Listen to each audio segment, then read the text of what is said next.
Yes, good afternoon, Mr. Buchel, and thank you for allowing us to present today our proposals for addressing two significant challenges that Nestle is facing in the emerging market space.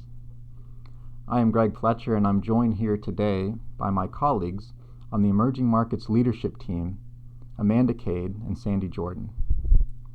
Today, we'd like to offer some background on these two key challenges and dive into Nestle's corporate social responsibility. We'd also like to present our detailed solutions to these challenges and then explain how we'll measure success.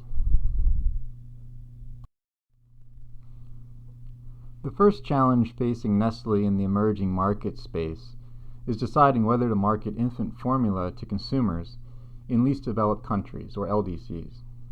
Of course, Nestle had for about 30 years been aggressive in marketing baby formula to LDCs, for which it then came under considerable scrutiny by special interest groups. It took issue with the fact that LDC consumers were diluting our formula to save money, contributing to sickness and malnourishment of babies. They also don't have ready access to refrigeration or pure water. The resulting boycotts, which lasted 7 long years, and the national attention groups like ICCR and INFACT brought to our marketing practices, caused us substantial brand and reputation damage. To address this, in 1991, we said we'd adhere to the WHO guideline of distributing free and low-cost formula only on a request basis to children who are in need. However, we still market baby formula in LDCs, which continues to draw criticism from groups such as the International Baby Food Action Network. The second challenge facing Nestle is whether we should involve ourselves in combating the AIDS epidemic going on in many LDCs.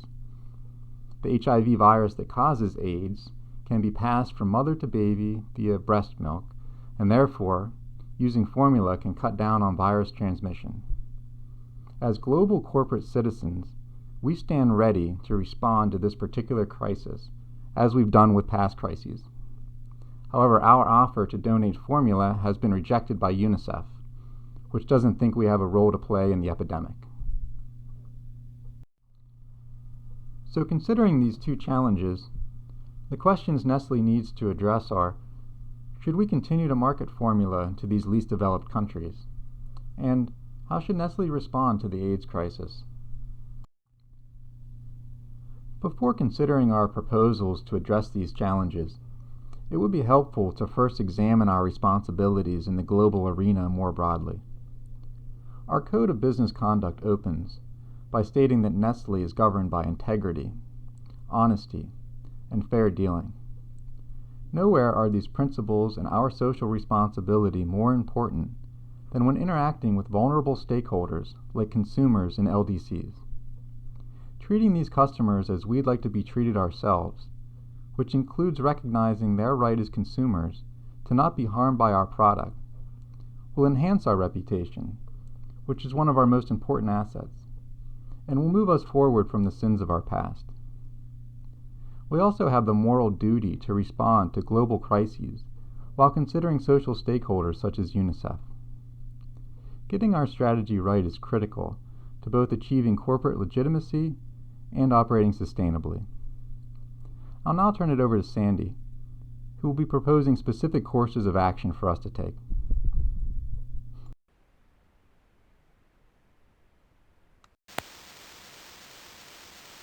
Thank you, Greg.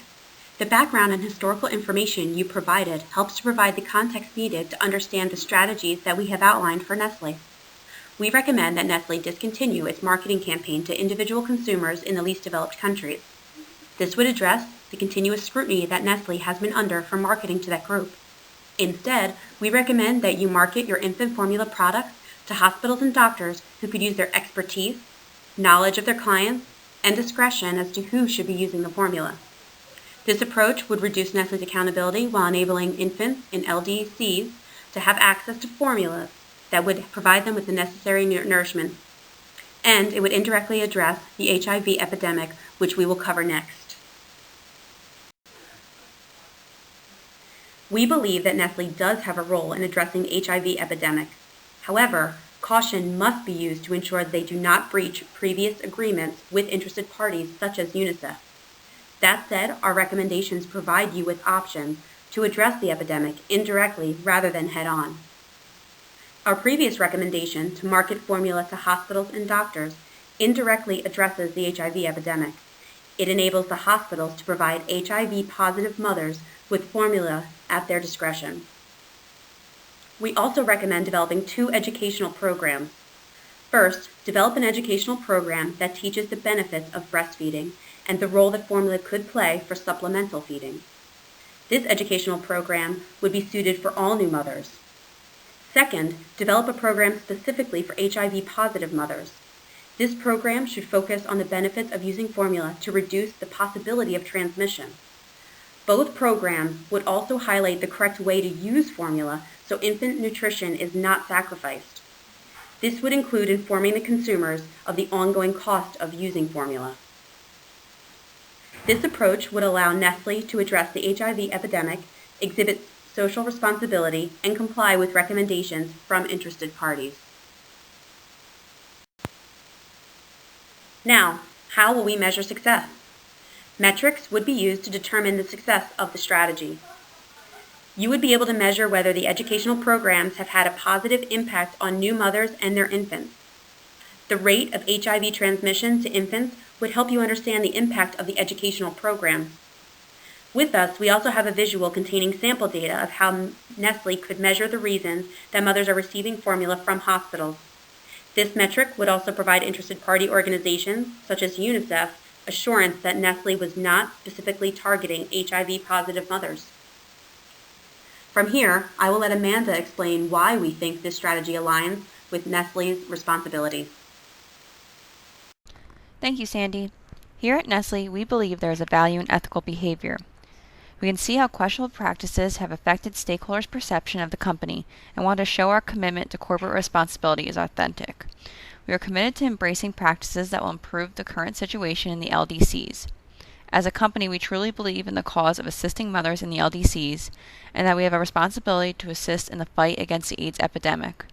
We are motivated as a company to better the lives of our consumers, including mothers in the LDCs, while abiding by the global rules and regulations and generating a profit for our shareholders. As you know, we have various stakeholder needs we must balance when considering the long-term view of the company. We believe the 4-part definition of corporate social responsibility outlines the various responsibilities we have to the different stakeholders of our company. As a multinational corporation, we as Nestle have a certain responsibility to all of our stakeholders, which they expect from our company. The responsibilities fall within the 4 categories of economic, legal, ethical, and philanthropic responsibilities. We have an economic responsibility that includes the need to produce products that the consumer wants and to sell the product at a fair price. We also have a responsibility to generate a sufficient profit to cover costs and provide a return for our investors. We also have a legal responsibility to abide by the regulations set by the UN and the World Health Organization when considering our operations in the LDCs and our role in the AIDS epidemic. We must abide by the activities and practices that are expected by society, such as continuing to provide formula responsibly to mothers who are in need, and educating the people of the LDCs on the AIDS epidemic and how they can prevent the transfer of AIDS to their children.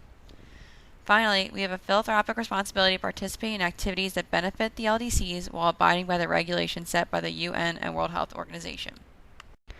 In conclusion, we must address the formula crisis and AIDS epidemic present in the LDCs by abiding by the regulations set by the UN and World Health Organization. In doing so, we must also ensure we are balancing the needs of all the stakeholders of the company. We sincerely thank you for giving us the time to speak to you about such an important issue and hope you will seriously consider our proposal when determining Nestle's future operations in the LDCs and our role in the fight against the AIDS epidemic.